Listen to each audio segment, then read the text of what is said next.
Hello students.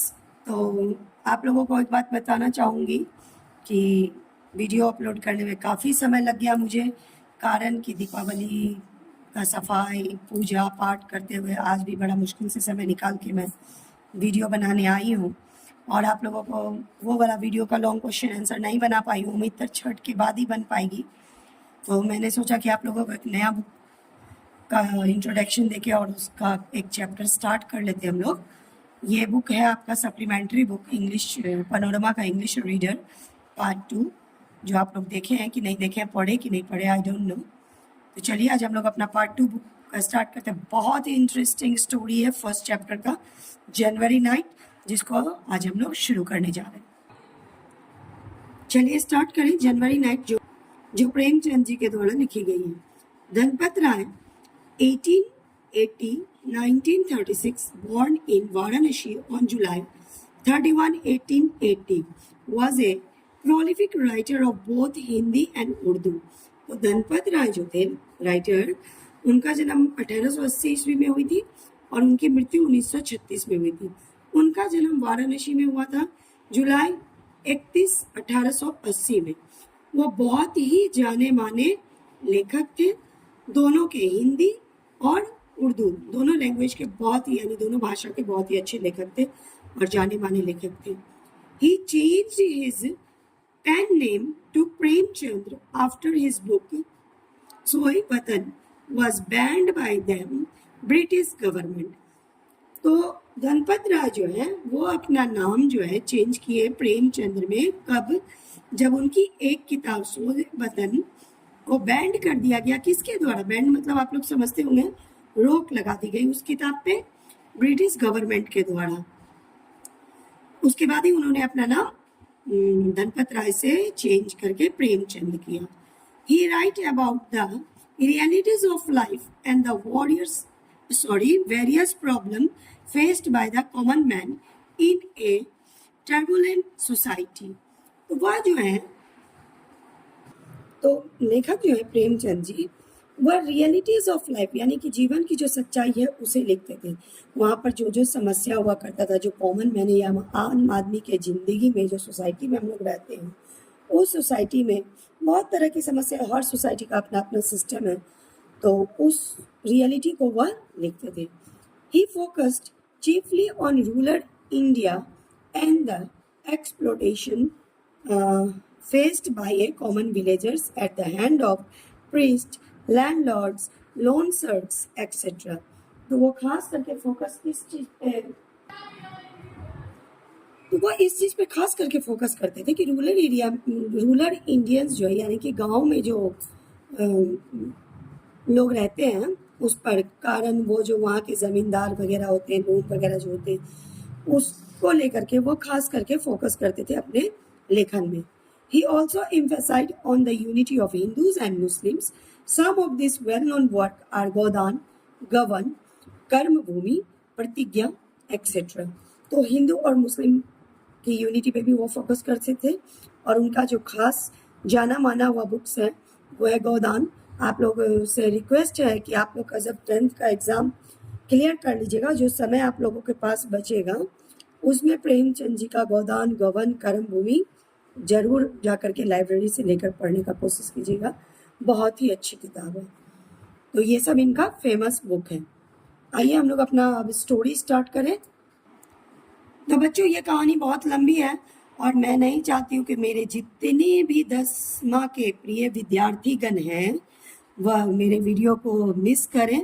मैं part by part आप लोगों को थोड़ा करके समझाऊंगी, ताकि आप लोग, क्योंकि 20 नंबर का क्वेश्चन आपको इससे भी बन जाएगा ऑब्जेक्टिव में, तो आप लोग ज़रूर से ज़रूर वीडियो को देखने का कोशिश कीजिएगा। और आप लोगों के पास अब तो समय भी बिल्कुल कम है। अक्टूबर तो पूरा पर्व त्यौहार में निकल गया, नवंबर, दिसंबर और जनवरी बचा हुआ है, जिससे आपका एग्ज़ाम के लिए तैयारी का समय काफ़ी कम बचा हुआ है।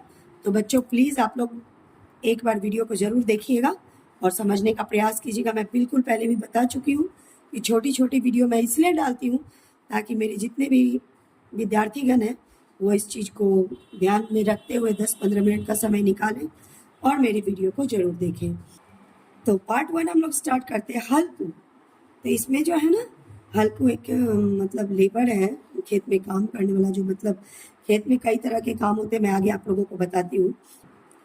तो हल्कू एक व्यक्ति का नाम है।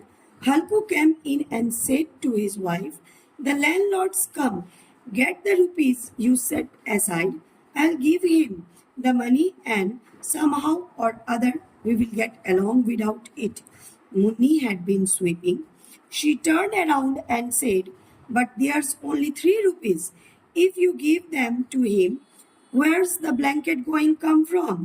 How are you going to get through these January nights in the fields? Tell him we will pay him after the harvest, not right now. तो हल्कू अंदर आता है और अपनी पत्नी से बोलता है, जिसका नाम होता है मुन्नी, कि लैंडलॉर्ड आए हैं, जो पैसा रखी हो वो पैसा दे दो, मैं उन्हें दे देती हूँ। तो मुन्नी झाड़ू लगा रही थी उस वक्त। वह घूमती है और कहती है कि हमारे पास तो मात्र 3 रुपए हैं, और वह भी अगर हम उसे दे दें, यानी लैंडलॉर्ड को, जमीन का जो मालिक है उसे, तो हम लोग फिर ब्लैंकेट मतलब कंबल होता है, हम लोग कंबल कैसे खरीदेंगे। और फिर ये जनवरी की जो रात होती है, आप लोग को पता होगा बच्चों कि जनवरी की जो रातें होती है वो काफ़ी ठंड होती है उसमें, तो हम लोग कैसे जनवरी का रात को निकालेंगे। तो उसे कहिए भूमि मालिक को कि हम लोग जो है ना, हार्वेस्ट मतलब कि जो फसल हम लोग लगाते हैं ना, उसका जो कटाई होता है उसे ही हार्वेस्ट बोलते हैं। तो हम अभी उसे नहीं देंगे, नॉट राइट नाउ, उसको हम लोग अपना फसल कटने के बाद देंगे, वो उसका पैसा, उसे ही ऐसा कहिए आप। For a moment, Halku stood, hesitating. January was on top of them.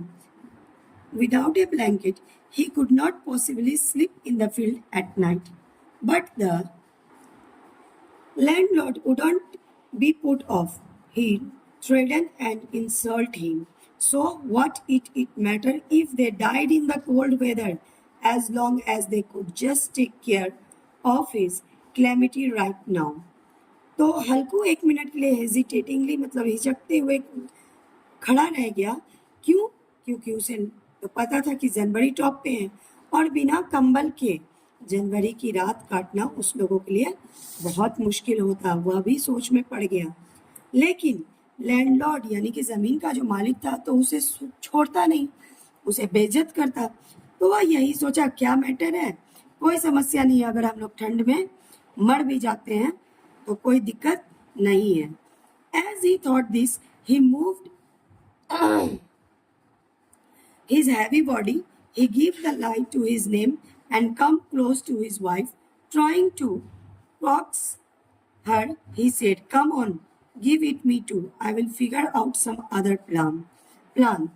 तो वह जो है अपनी यही सोचते हुए अपनी पत्नी के नज़दीक जाता है और कहता है कि दे दो मुझे वह पैसे, मैं कोई और प्लान सोच लूंगा, यानी कि कंबल के लिए कोई और प्लान सोच लूंगा।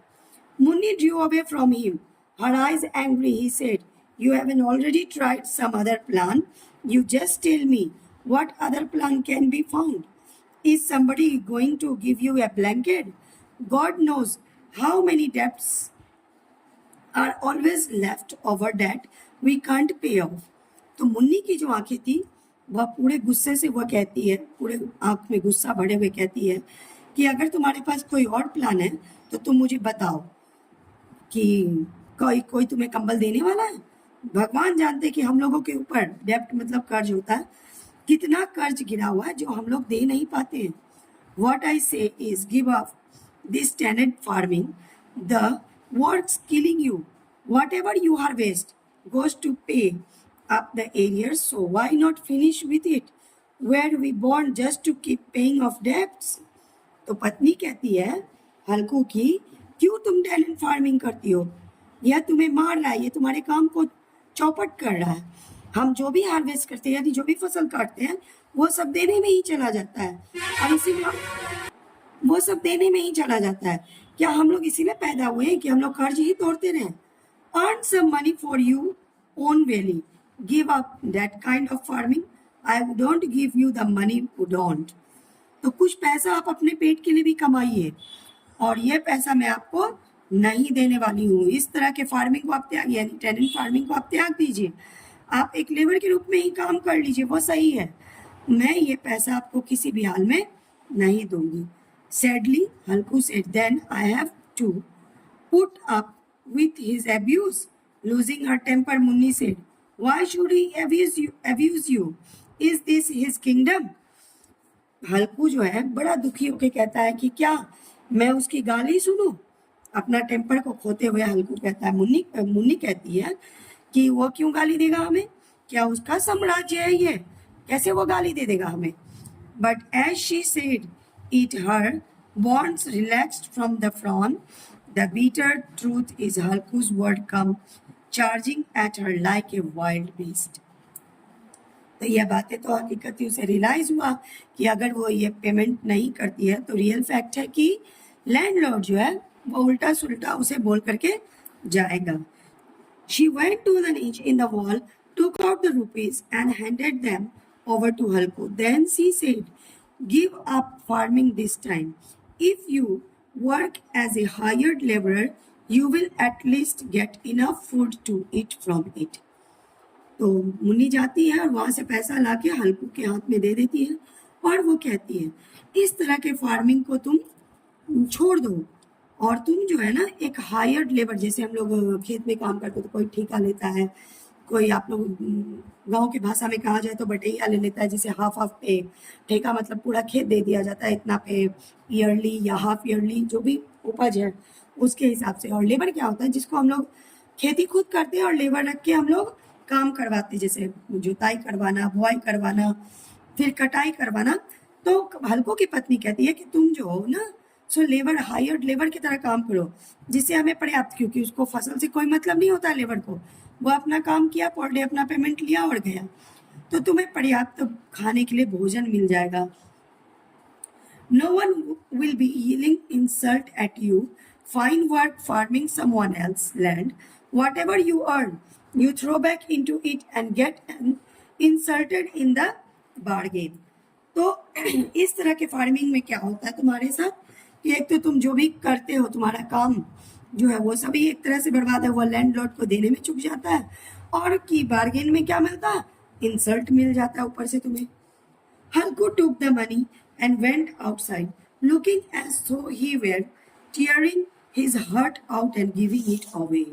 हल्कू अपने हाथ में पैसा लेके इस प्रकार से बाहर निकलता है जैसे अपने दिल को चीरते हुए वह दे रहा है. क्योंकि आप लोग समझ सकते हैं बच्चों कि ठंड के दिनों में आप लोग को पढ़ने में उठने में सुबह मम्मी लोग कहती होंगी कि बच्चे सुबह उठ जाइए पढ़ने के लिए, लेकिन आप लोग उठते नहीं होंगे, कितना आलस आता है. और ये बेचारा, आप लोग को शायद पता नहीं हुआ, खेत का अगड़वाही भी करना पड़ता है, नहीं तो बहुत सारे जीव जंतु उसे आकर के समाप्त कर जाते हैं. तो खेत में रहना बड़ा मुश्किल है जनवरी के नाइट में. तो हम लोग कहाँ थे कि हल्कू तो अपने लग रहा था कि हृदय को फाड़ते हुए वह दे रहा है. Had save the money from his work, पैसा बाय पैसा फॉर हिज ब्लैंकेट. वह बहुत ही पैसा जोड़ करके 3 रुपया पुरा के रखा था ताकि वह ठंड में जनवरी जब आए तो वह कंबल खरीद ले. Today he was going to throw it away. With every step, his head sank lower under the burden of his poverty. तो जैसे और वह पैसा को आज जो है वह फेंकने जा रहा था. जैसे जैसे उसके कदम बढ़ रहे थे वैसे वैसे उसका सर जो है गरीबी की बोझ के अंदर दबे जा रहा था. तो प्यारे बच्चों, मुझे उम्मीद है कि आप लोगों ने यह कहानी को बड़ा ही इंटरेस्ट लेके पढ़े होंगे. अगर आप लोग स्कूल में पढ़े हैं तो, और नहीं पढ़े हो तो मैं आशा करती हूँ कि मेरे वीडियो से आप लोग ज़रूर सीखने का प्रयास करेंगे और मुझे आशा है कि आप लोगों को समझ में भी आएगी. ये कहानी काफ़ी लंबी है, मैंने शुरू में ही बताया था, तो आज मैं पार्ट 1 सिर्फ समझा रही हूँ आप लोगों को, क्योंकि वीडियो अपलोड में भी टाइम लगा था और आप लोगों को पास भी अभी पर्व त्यौहार का काम चल रहा होगा तो शायद समय ना मिले. मैं कल पार्ट 2 और पार्ट 3 कोशिश करूँगी कि अपलोड कर दूँ.